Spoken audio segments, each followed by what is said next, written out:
سابق صدر عارف الوی نے کہا کہ پاکستان میں یو ایس ایڈ کا غلط استعمال ہوا، کہ یو ایس ایڈ آپ کو پتہ ہے کہ پوری دنیا میں جو امریکی ادارہ ہے وہ فنڈنگ کرتا ہے، اور امریکی بجٹ کا آلموسٹ 1% جو ہے اس کے لیے مختص ہوتا ہے، اور پوری دنیا میں اسے پروجیکٹ لانچ کیے جاتے ہیں، اور پاکستان میں بھی بہت بڑی فنڈنگ کرتا ہے وہ، تقریباً جو 68 ارب روپے سے زائد کی رقم جو ہے امریکہ ہر سال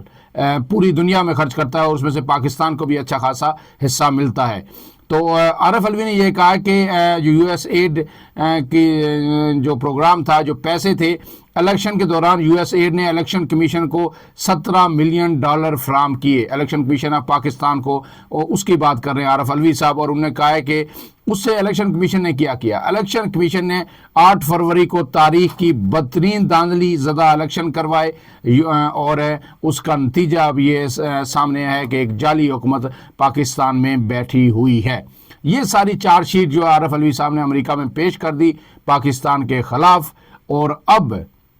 دیکھنا یہ ہے کہ اس کا رد عمل کیا آتا ہے۔ ڈیفینیٹلی اسٹیبلشمنٹ کی جانب سے بھی آئے گا، حکومت کی جانب سے بھی آئے گا، اور اس پہ رد عمل دیا جاتا ہے یا ان چیزوں کو کاؤنٹر کرنے کی کوشش کی جاتی ہے، جو میرے خیال میں ان آئندہ 4 سے 6 8 دنوں میں کچھ نہ کچھ نتائج سامنے آئیں گے، جو ہڈیالہ جیل میں جو مذاکرات پس پردہ ہو رہے ہیں۔ ہم آپ کو بار بار یہ بتا رہے ہیں کہ ہڈیالہ جیل میں مذاکرات ہو رہے ہیں، اور ان کا آؤٹ کم کوئی نہ کوئی آئے گا۔ اگر عمران خان صاحب مان جاتے ہیں تو پھر تو چیزیں بہت تیزی سے آگے بڑھیں گی، اگر نہیں مانتے تو پھر شاید یہ چیزیں ریورس ہوں اور پی ٹی آئی کے لیے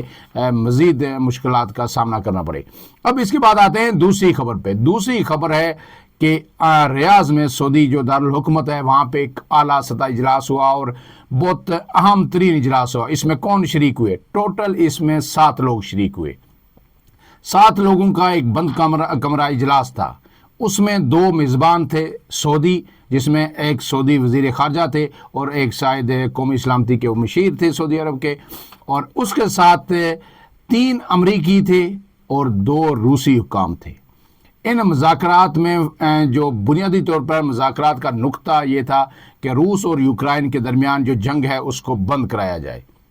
آپ کو پتہ ہے کہ اس سے پہلے جو بائیڈن انتظامیہ کی یوکرائن کو مکمل حمایت حاصل رہی ہے، جو CIA کی حمایت حاصل رہی ہے، اور پورے یورپ کو جو جہاں ان کے وسائل استعمال کرتا ہے امریکہ، پورے یورپ میں امریکہ کے اڈے موجود ہیں، لیکن امریکہ سب کی حفاظت کی ذمہ داری بھی امریکہ ہی نے لے رکھی ہے۔ امریکہ ہی انہیں شے دیتا ہے، ہر طرح کی پروٹیکشن بھی دیتا ہے، کیونکہ یورپ کے بے شمار ممالک جو ہیں وہ ظاہر ہے فوجی طور پر اتنے مستحکم نہیں ہیں، کچھ ممالک تو ہیں، لیکن ان کو اوورآل جو پروٹیکشن ہے وہ امریکہ کی ہی حاصل ہوتی ہے۔ اس لیے یورپ کو یہ تھا کہ جو یوکرائن کا معاملہ ہے اس میں جو ہے امریکہ ہر وقت ہمارے ساتھ کھڑا ہوگا، لیکن اب امریکہ نے روس کو لا کے مذاکرات کی میز پر بٹھا دیا۔ باضابطہ براہ راست مذاکرات کیے گئے، لیکن اہم بات یہ ہے کہ جو جنگ بندی کا اہم فریق یوکرین ہے اس کا کوئی نمائندہ ان مذاکرات میں شریک نہیں ہوا۔ وہ میں تفصیلات آپ کے سامنے رکھ دیتا ہوں کہ یہ غیر معمولی یعنی اجلاس تھا، غیر معمولی صورتحال تھی، اور اس میں یہ بند کمرے میں یہ اجلاس ہوا، اور ٹوٹل 7 لوگوں نے اس میں شرکت کی۔ اس میں 3 میں نے آپ کو بتایا کہ امریکی سینئر اہلکار تھے، 2 رشین تھے اور 2 سعودی حکام تھے، اور اس میں یہ جو لوگ شامل ہوئے ہیں اس میں امریکہ میں امریکی سیکرٹری خارجہ جو ہیں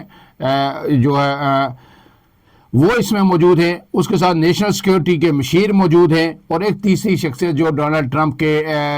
قریبی دوست تھے وہ ان مذاکرات میں شریک ہوئے۔ جبکہ جو روس کی جانب سے جو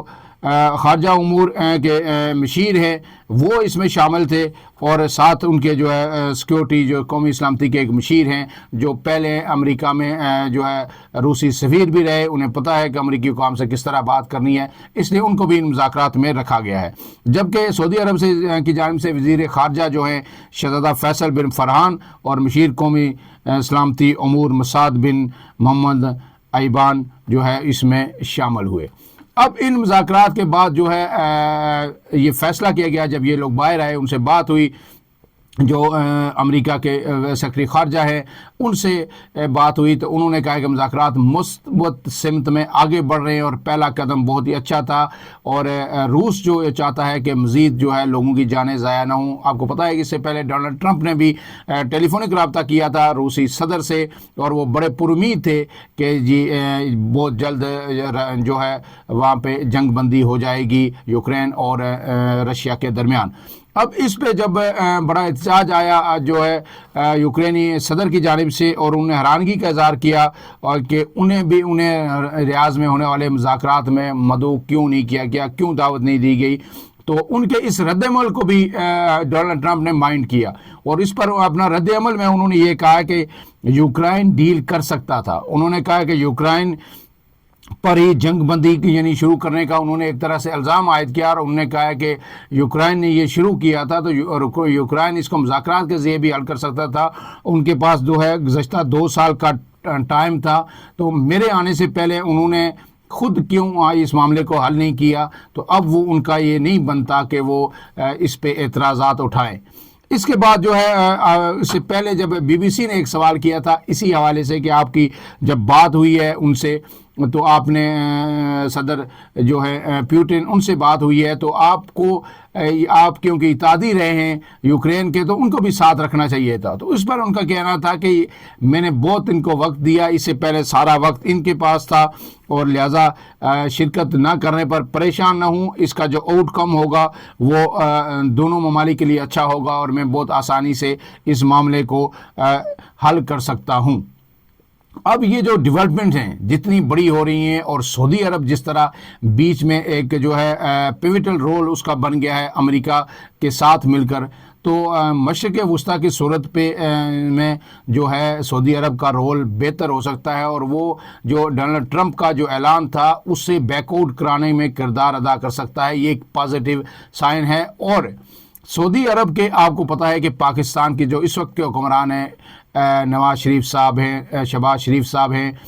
ان سب کے ساتھ تعلقات بہت ہی اچھے ہیں، اور جتنا ان کی پینیٹریشن یا کلوزنس امریکی انتظامیہ کے ساتھ ہوگی وہ پاکستانی حکومت کے لیے بھی اچھا ہے اور پاکستانی اسٹیبلشمنٹ کے لیے بھی اچھا ہے۔ تو اب جو امیدیں جو PTI کی تھیں امریکی حکومت سے، وہ لگ رہا ہے کہ آہستہ آہستہ وہ مان پڑ رہی ہیں، لیکن پریشر PTI نے مسلسل بنایا ہوا ہے، اور وہ چاہتے ہیں کہ کچھ نہ کچھ ہو جائے۔ اور اس پریشر کو جب انہوں نے دیکھا کہ امریکہ سے فوری طور پر کوئی ری ایکشن نہیں آ رہا، امریکہ فی الحال پاکستان کے ان معاملات کی طرف اس کی توجہ نہیں ہے، وہ دیگر جو ہے معاملات پہ ٹرمپ حکومت کی توجہ ہے، تو انہوں نے ساری جو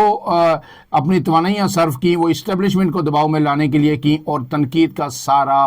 رخ جو ہے کمپین کا پروپیگنڈے کا رخ جو ہے وہ اعلیٰ جو فوجی قیادت ہے اس کی جانب موڑ دیا ہے، اور اب وہ چیزیں جو ہے میرے خیال میں کسی نتیجے پہ پہنچنے کی طرف تیزی سے بڑھ رہی ہیں۔ فی الحال کے لیے اتنا ہی۔ عمران اعظم کو اجازت دیجیے، اللہ حافظ۔